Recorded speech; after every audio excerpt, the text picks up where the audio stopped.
दोस्तों, एक 45 साल की महिला होती है जिसका नाम सावित्री होता है। एक दिन सावित्री का दामाद और उसकी बेटी उसके घर आते हैं। अब सावित्री अपनी बेटी और दामाद को जब देखती है तो वो बहुत खुश हो जाती है क्योंकि वे 1 साल बाद घर आए थे। अब सावित्री अपने दामाद की खातिरदारी में लग जाती है, उन्हें अच्छा नाश्ता कराती है और अपने दामाद से कहती है, दामाद राजा, आप बहुत दिनों बाद आए हैं तो कम से कम आप लोगों को 1 हफ्ता तो रुकना ही पड़ेगा। अब उसका दामाद अपनी सास से कहता है, कोई बात नहीं सास माँ, आप चिंता मत कीजिए, मैं यहाँ कम से कम 1 हफ्ता रुक कर ही जाऊँगा। दोस्तों, मैं यहाँ रुकने के लिए ही आया हूँ, वो अपनी सास से कहता है और अब वो अपनी सास के घर रुक जाता है और बहुत अच्छी तरह रहने लगता है। शाम का समय होता है। रात के 8 बजे के आसपास सावित्री अपनी बेटी के साथ मिलकर खाने के कई सारे व्यंजन बनाती है, चिकन वगैरह बनाती है। फिर जब खाना बन जाता है तब सब लोग साथ बैठकर खाने लगते हैं। दोस्तों, खाने के बाद जो सावित्री की बेटी होती है वो अपनी माँ से कहती है, माँ, हम दोनों का बिस्तर तू कहीं एक जगह कर दे, हम लोग वहीं सो जाएंगे। अब सावित्री अपने दामाद और अपनी बेटी का बिस्तर नीचे के कमरे में कर देती है और वहाँ उनका बिस्तर करने के बाद उनसे कहती है, आज रात आप लोग यहीं सो जाओ। सावित्री की बेटी अपनी माँ से कहती है, बहुत बढ़िया माँ, हम लोग यहीं सो जाएंगे। रात के 10 बजे के आसपास सावित्री तो ऊपर छत पर सोने के लिए चली जाती है और उसका दामाद और उसकी बेटी जिस कमरे में उसने बिस्तर लगाया था उस कमरे में सो जाते हैं। दोस्तों, अगले दिन जब सुबह होती है तो सुबह होने के बाद वही दिनचर्या, नाश्ता पानी वगैरह किया जाता है और फिर जो दिन भर का काम होता है वो किया जाता है। अब फिर से शाम ढलती है और शाम होने के बाद अब रात के 8 बजे के आसपास फिर से ये सब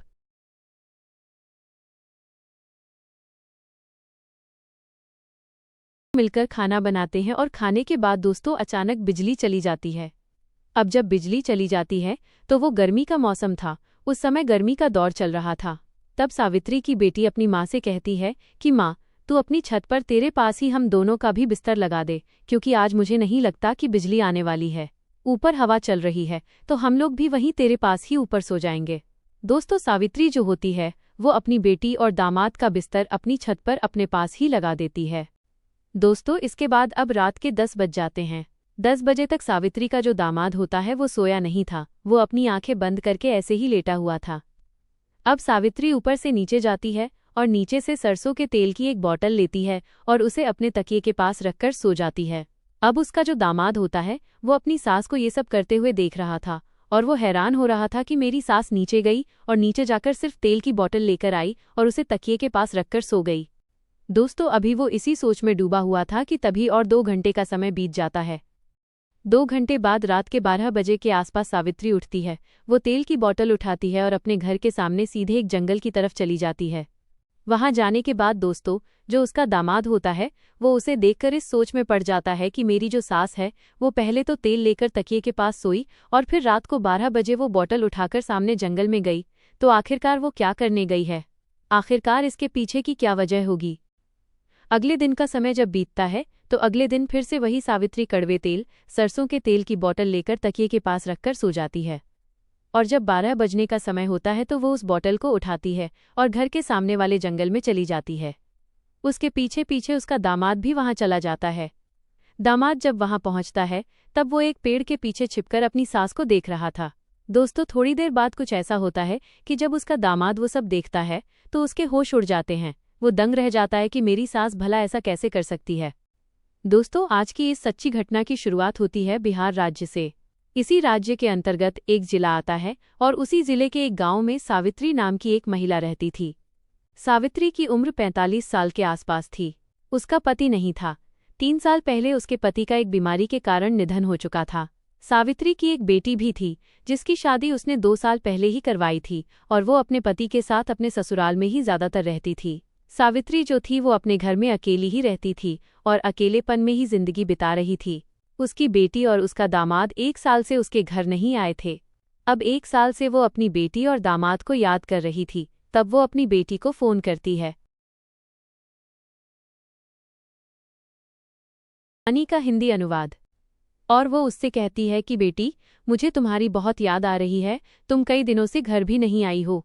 उसकी बेटी अपनी माँ से कहती है कि माँ, तुम चिंता मत करो, मैं परसों अपने पति को लेकर तुम्हारे घर आ रही हूँ। दोस्तों, जब 2 दिन का समय बीत जाता है तो सावित्री की बेटी अपने पति को लेकर अपनी माँ के घर पहुँच जाती है। सावित्री जब अपने दामाद और बेटी को देखती है तो वो बहुत खुश हो जाती है, उसकी खुशी का कोई ठिकाना नहीं रहता। इसके बाद वो उन दोनों की खातिरदारी में लग जाती है, उनके लिए अच्छा नाश्ता पानी बनाती है और कई अच्छे अच्छे व्यंजन भी बनाती है। दोस्तों, इसी तरह जब रात होती है तो रात के समय सावित्री अपनी बेटी और दामाद को घर के नीचे वाले कमरे में सुला देती है और खुद ऊपर छत पर, यानी कमरे में नहीं बल्कि छत पर जाकर सो जाती है। दोस्तों, वो दिन तो ऐसे ही बीत जाता है। जब अगला दिन आता है और अगली रात होती है तो उस दिन घर की लाइट चली जाती है। वो गर्मी का मौसम था, इसलिए सावित्री अपनी बेटी और दामाद का बिस्तर भी अपने पास ऊपर छत पर ही लगा देती है। रात के लगभग 10 बजे सावित्री नीचे जाती है और नीचे जाकर कड़वे तेल, सरसों के तेल की बोतल लाकर अपने तकिए के पास रख लेती है। उसका दामाद उस समय जाग रहा था, वो अपनी आंखों से ये सब देख रहा था और सोच रहा था कि आखिर मेरी सास इस तेल का करती क्या है। रात के 12 बज जाते हैं, वो उस बोतल को उठाती है और घर के सामने वाले जंगल में लेकर चली जाती है। उसका दामाद ये सब देखकर और भी हैरान हो जाता है। वो चकित रह जाता है कि आखिर ये मामला क्या है, इसके पीछे का सच क्या है। फिर वह सोचता है कि मुझे इस रहस्य का पता तो लगाना ही पड़ेगा। अगले दिन दामाद सोता नहीं है बल्कि जागता रहता है। रात के 12 बजे के आसपास जब सावित्री उस बोतल को उठाती है और फिर से घर के सामने वाले जंगल में चली जाती है, तब उसका दामाद उसके पीछे पीछे चला जाता है, ये देखने के लिए कि आखिर उसकी सास इस तेल की बोतल का करती क्या है, इसके पीछे की सच्चाई क्या है। दोस्तों, वो एक पेड़ के पीछे छिपकर सब देखने लगता है। तभी गांव का ही एक 50 साल का आदमी सावित्री के पास आता है। वो उससे वो बोतल लेता है और फिर सावित्री से बातचीत करने लगता है। बातचीत करने के बाद दोस्तों, ये दोनों जो कुछ भी करते हैं वो तो आप समझ ही गए होंगे कि ये लोग क्या कर रहे होंगे। दोस्तों, उन दोनों के बीच गलत संबंध था।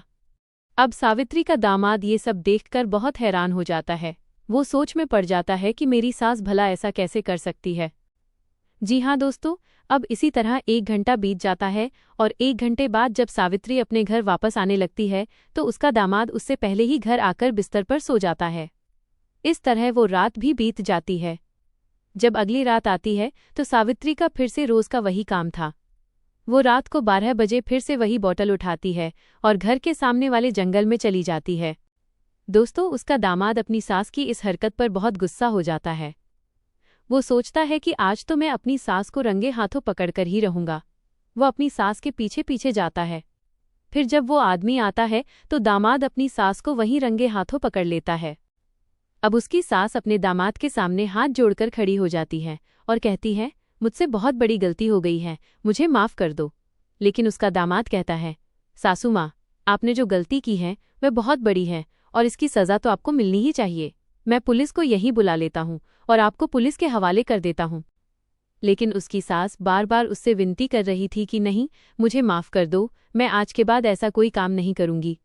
उसका दामाद बात समझ जाता है और फिर अपनी सास से कहता है, मैं अपनी पत्नी को लेकर कल सुबह ही यहाँ से निकल जाऊँगा। मैं उसे तेरे घर एक पल भी नहीं रहने दूंगा क्योंकि तुम बिल्कुल भी अच्छी औरत नहीं हो। अगले दिन जब सुबह होती है तो सावित्री का दामाद अपनी पत्नी को लेकर वापस अपने घर चला जाता है। इसके बाद वो कभी सावित्री के घर वापस नहीं आता और न ही कभी सावित्री से बात करता है। दोस्तों, आज की ये सच्ची कहानी सुनाने का हमारा मकसद आप लोगों को परेशान करना या आपके दिल को ठेस पहुंचाना नहीं था, बल्कि आपको सतर्क और जागरूक करना था कि इंसान कुछ भी कर सकता है, किसी के बारे में कुछ कहा नहीं जा सकता। सावित्री तो एक विधवा औरत थी, वो अकेली थी। शायद इस अकेलेपन की वजह से वो ये गलती कर रही थी जो कि पूरी तरह से गलत थी। उसने जो रास्ता अपनाया था वो सरासर गलत था। दोस्तों, सावित्री ने उस आदमी के साथ जो किया, इस बारे में आपकी क्या राय है? कमेंट करके ज़रूर बताइएगा। तो दोस्तों, फिर मिलेंगे एक नए वीडियो और कहानी के साथ। तब तक अपना और अपने अपनों का ध्यान रखिएगा।